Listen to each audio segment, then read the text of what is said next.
पेपर्सवर सह्या घेण्यासाठी सायरा आली तेव्हा ओंकारनाथांनी विचारलं, फुलं तुम्ही आणलीत? आज मी आणली. उद्यापासून वेगळी व्यवस्था केली आहे. एखाद्या व्यक्तीला फुलं देण्यामागचा संकेत तुम्ही जाणता ना? रोख समजून सायरा म्हणाली, निसर्गासारखं टवटवीत राहण्याचा संदेश त्या माणसापर्यंत पोचावा हा माझा वैयक्तिक संकेत आहे. निसर्गातील चैतन्याचं सर्वात छोटं प्रतीक म्हणजे फूल. एका फुलात पृथ्वीवरची सगळी जमीन उतरलेली असते. ओंकारनाथ हिरमुसले. ते पहिलं वाक्य नुसते हिरमुसले नाहीत तर काहीसे चिडले सुद्धा. मनातल्या मनात त्यांनी पुन्हा तिला मिडिऑकर म्हणून घेतलं. पण नंतर त्यांना तिचं सांगणं संपू नये असं वाटायला लागलं. सायरानं ते ओळखलं. पण आणखी सगळं बोलावं की नाही हे तिला कळेना. ओंकारनाथ म्हणाले, तुम्ही सांगता ते पटकन समजत नाही पण ऐकताना छान वाटतं. त्या फुलांना कुरवाळीत सायरा म्हणाली, फूल म्हणजे मातीचा हुंकार, पावसाच्या प्रत्येक थेंबाला दिलेला प्रतिसाद. म्हणून एक फूल एकदाच जन्माला येतं. टेलिफोनवरच्या प्रत्येक वाक्याला आपल्याला ऐकणाऱ्याकडून कमीत कमी हुंकार हवा असतो. त्याचा हुंकाराच्या अलीकडे उच्चारच संभवत नाही. या फुलातला सुगंध म्हणजे आकाश तत्व. का आकाशच का? त्याला अंत नाही म्हणून. सुगंधाचा प्रारंभ आणि शेवट शोधता येत नाही म्हणून वाऱ्याचा एक हलकासा झोका त्याला जिथपर्यंत नेईल तिथपर्यंत त्याचं आकाश. वारा म्हणजे जमीन आणि आकाश यांचं मिलन अंकुरित झालं हा संदेश माणसांपर्यंत नेणारा दूत. एका फुलात मला इतकं दिसतं. ओंकारनाथ त्या सगळ्या कल्पनाविलासात काही काळ इतके हरवले, इतके की त्यांना वारा ह्याचं प्रयोजन ऐकूच आलं नाही. ते लगबगीनं म्हणाले, वाऱ्याचं काय म्हणालात? तुमच्या भाषेत सांगते. वारा म्हणजे पब्लिसिटी ऑफिसर.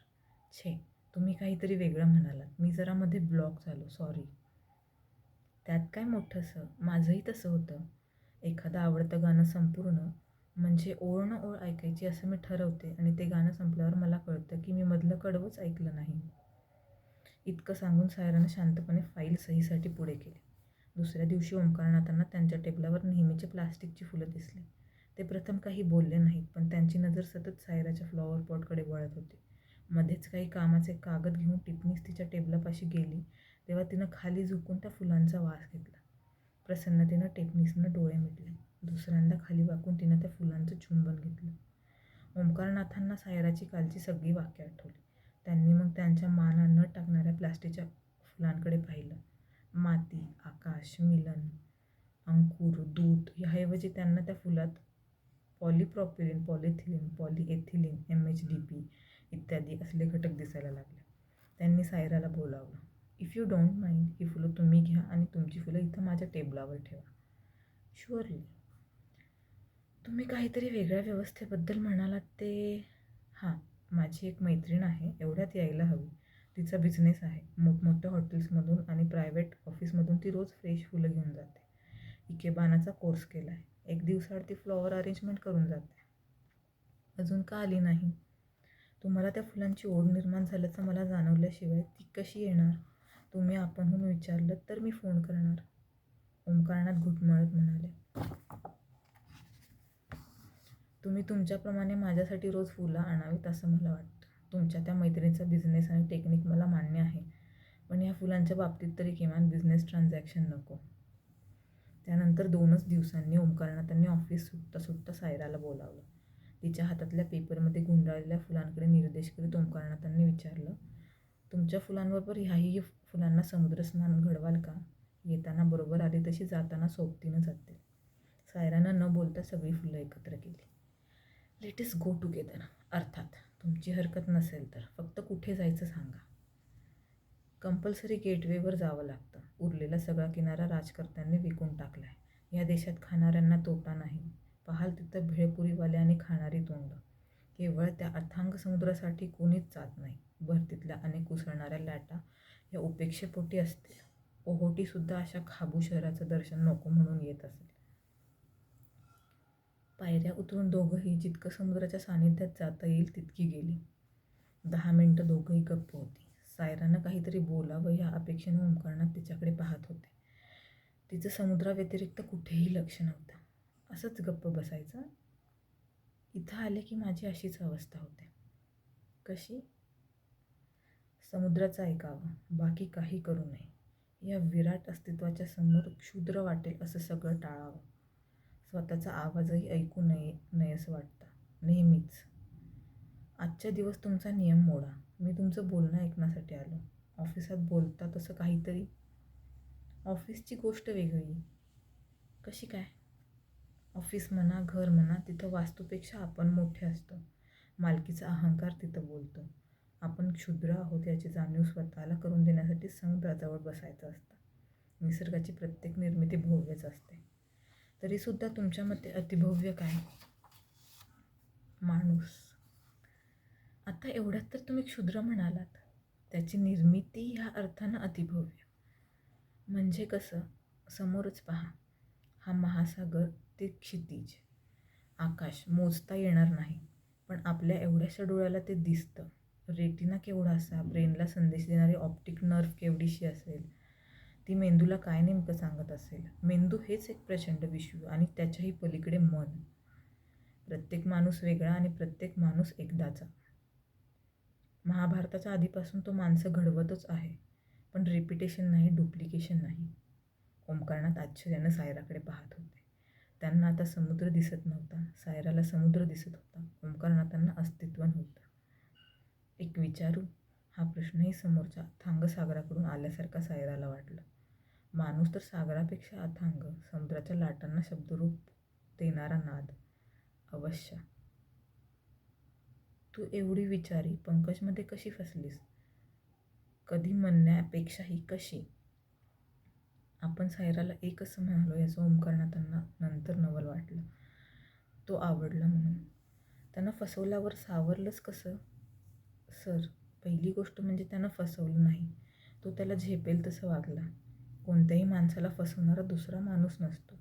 कुणाची हिंमतच नसते. आपण गुलाम व्हायला तयार असतो तिथं फसतो. कोणत्याही क्षणी आपण आपलं मालक असलं पाहिजे. हे ओंकारनाथांना पटकन समजलं. तरीही सायराचं वय आणि प्रेमभंगाचा फटका ही सांगड घालणं अवघड होतं. ते म्हणाले, मिस सायरा, हा तुमचा आजचा विचार झाला. आज आमच्या आयुष्यात प्रेम वगैरे भानगड नाही, पण तो भयानक अनुभव असला पाहिजे. 2 ओळीत सांगते. आग आहे इश्क, दुसरी काय उपमा द्यायची. पेटून याही यात नसते राख होऊ द्यायची. ग्रेट. कोणी म्हटलंय हे? शायरीकार पाटणकरांनी. प्रेमात हे शक्य आहे का? त्यालाही उत्तर आहे, पण तेही कवितेत. सांगा. उम्र जलवों में बसर हो यह ज़रूरी तो नहीं, हर शब में गम की सहर हो यह ज़रूरी तो नहीं, सबकी नज़रों में हो साकी यह ज़रूरी है मगर सब सब पे साकी की नज़र है यह ज़रूरी तो नहीं. इथं साकीचा अर्थ परमेश्वर असा आहे. ओंकारनाथ म्हणाले, आम्हाला सगळाच अर्थ जरुरी आहे. सायरांना हसून तो अर्थ सांगितला. ओंकारनाथांनी अगदी मनापासून विचारलं, ज्या व्यक्तीवर आपण मनापासून प्रेम केलं ती दुसऱ्याची झालेली तुम्हाला चाललं? सर, प्रेम ही एक शिडी आहे. तिचं एक टोक नरकाकडे असतं तर दुसरं टोक स्वर्गाकडे नेणारं असतं. प्रेमात अधिपत्याचा भाव आला की प्रवास खालच्या दिशेनं सुरू होतो असं मानावं आणि प्रेमात संपूर्ण समर्पणाव्यतिरिक्त अन्य धारणा नाही तर ती वाट स्वर्गाकडे जाते. स्वर्ग म्हणजे आनंद आणि नरक म्हणजे मालकी हक्क, अहंकार. अहंकार म्हणजे स्वामित्व. स्वामित्व अट्टहासानं मिळवता येत नाही. दुसरी व्यक्ती ते झुगारून देऊ शकते, पण त्याचं निर्माल्य व्हायला वेळ लागत नाही. समर्पण म्हणजे आनंद, प्रेमाचा महोत्सव. ओंकारनाथांनी मध्येच विचारलं, महोत्सव कधी एकट्याला साजरा करता येतो का? कंपनी नको? कशाला? सायरानं मुद्दाम विचारलं. ओंकारनाथ म्हणाले, दिवाळीत साधी फुलबाजी लावतानाही मित्र लागतो. फुलबाजीच्या आनंदापेक्षा जास्त आनंद मित्राच्या हातातली फुलबाजी अगोदर संपली याचा असतो. सायरा पटकन म्हणाले, मान्य आहे, पण दुसऱ्यांना आपली ज्योत त्या दीपोत्सवात आपणहून लावायची असते. प्रेम करता करता त्या बेहोशीतही होश टिकवला तर दुसरी व्यक्ती समर्पणाचं महात्म्य जाणते की भ्याडपणाने शिडीकडेच पाठ फिरवून पळते समजायला लागतं. शिडीपासून स्वतःचा बचाव करणारी नरकापासून जरूर वाचेल, पण स्वर्गालाही वंचित होते. पंकज कसा होता? प्रथम क्रांतिकारक वाटला.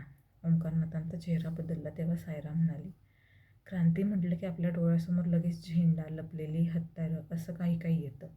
स्वतःच्या विचारांप्रमाणे जगता येण्याचं स्वातंत्र्य म्हणजे क्रांती. स्वतःच्या कुटुंबातल्या माणसांना प्रेमानं किंवा विचार करायला लावून जिंकणं ही सुद्धा क्रांतीच. पंकजसारख्यांना ती झेपली नाही.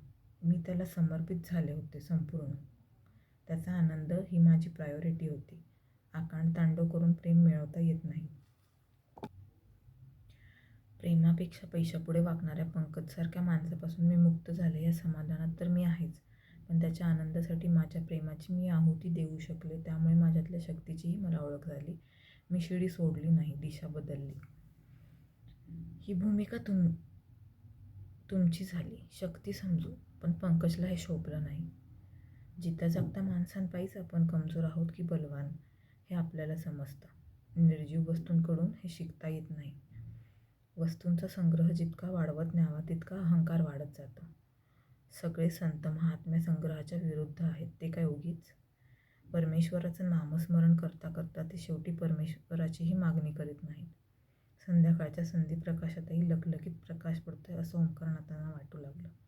आता त्यांनाही सायरा दिसेना, फक्त समुद्र दिसायला लागला. ते हरवले. निघूया ना, सायराच्या प्रश्नानं ते भानावर आले.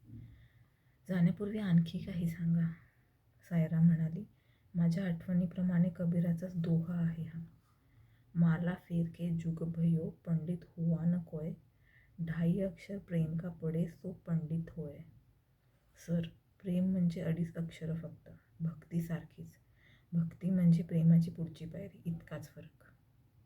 थँक्यू.